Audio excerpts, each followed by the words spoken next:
WhiskyJason here, whiskey from the viewpoint of an American over here in Germany. Today at the Bottle Market, a whiskey fair in Bremen, Germany, 2021, together with W.D.O Connell from W.D.O Connell Whiskey Merchants. I'm an independent bottler in Ireland. I'm here with Irish Whiskies and Marika and Sasha's company.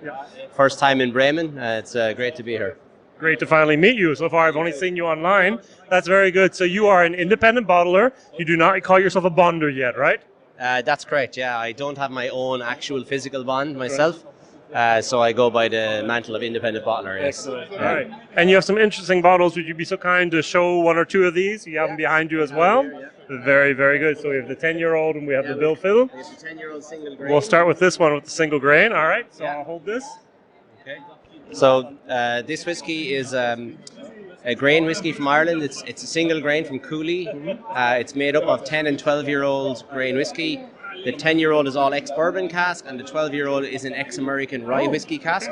And then what I do is I take some of the rye cask barrel of grain and I blend that with the bourbon rather than try and finish it, because that gives us more control over the end product. It's 48%. This was batch 2 that was available in Germany, Netherlands, Belgium, and Luxembourg, and it was just under 700 bottles. Okay, and price?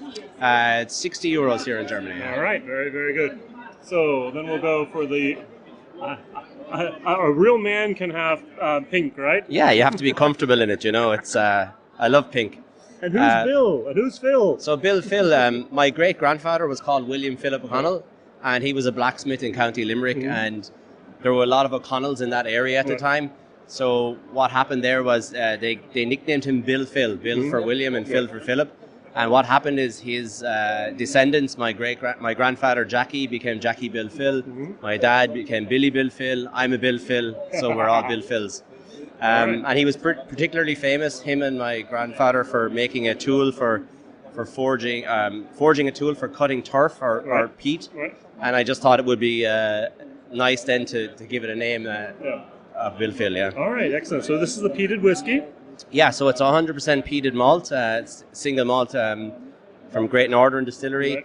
It's heavily peated, 55 ppms, and the malt comes from Montrose in Scotland, actually. As I said, it's triple distilled, and that's giving us a higher ester count, more fruit, sweetness, and then we matured exclusively in ex-American whiskey barrels. Right. Very good.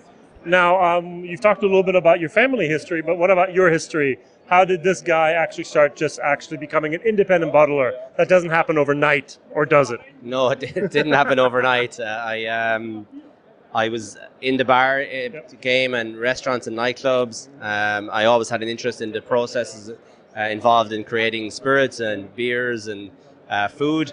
I moved to Australia in 2009 to become a pilot. I qualified as a pilot, and then I moved to Hong Kong in the hopes of getting a job with an airline there, and I started a bar with some friends. I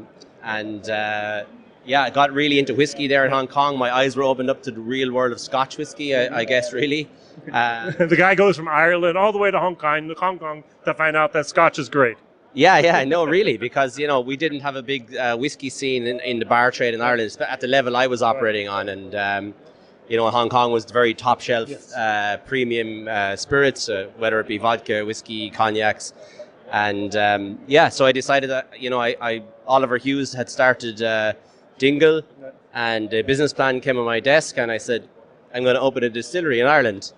So in the time that followed with that, I started looking at building a distillery in Killarney. I had another business going that was based in the Middle East. And we were quite advanced on that. We were speaking with foresights, and we had sale agreed on the land subject to planning, and we had architects engaged. And then a lot happened, and decided to pull out of it, but still kept a strong interest in whiskey. I'm a big whiskey fan. I collect a little bit, and I drink a lot of it. And then. The landscape changed, and there are a lot of new distilleries coming on, and I was speaking to my partner, Alina, and we said, she said, now's the time to do it, have a go. And so I called up John Teeling, bought some stock, and here we are 2 years later. I think we launched the end of November 2 years ago. Now, I must admit, for some reason, you made a lot of waves in Ireland very quickly. What is the secret of your success of brand building? I don't know if I made a lot of waves, but... I heard about you fairly quickly, and it was like, hey, this new guy, you have to try this, you have to try this. I can't get it in Germany yet. And then Mareike contacted you very quickly, and within a couple months, you had a deal going, let's say that, and so on. But it was a lot of good free publicity. How did you do that? Yeah, well, I think when we launched at Whiskey Live, we launched with Bill Phil, a peated single malt. Yeah. You know, the first triple distilled peated single malt in Ireland in maybe over a century, we think.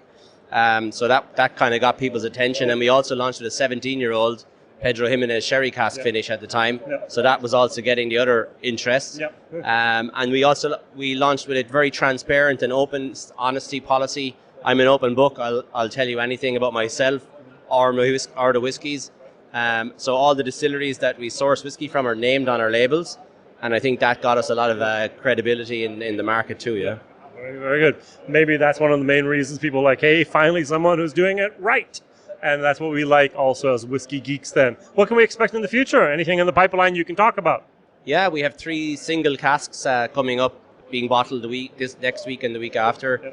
We've got a 19-year-old Pedro Jimenez sherry, again, continuation of our 17 and 18. We have my first pot still is coming out. It's a peat cask. So we used our first Bill Phil cast strength cask. We filled it with pot still, 2016 pot still from G&D.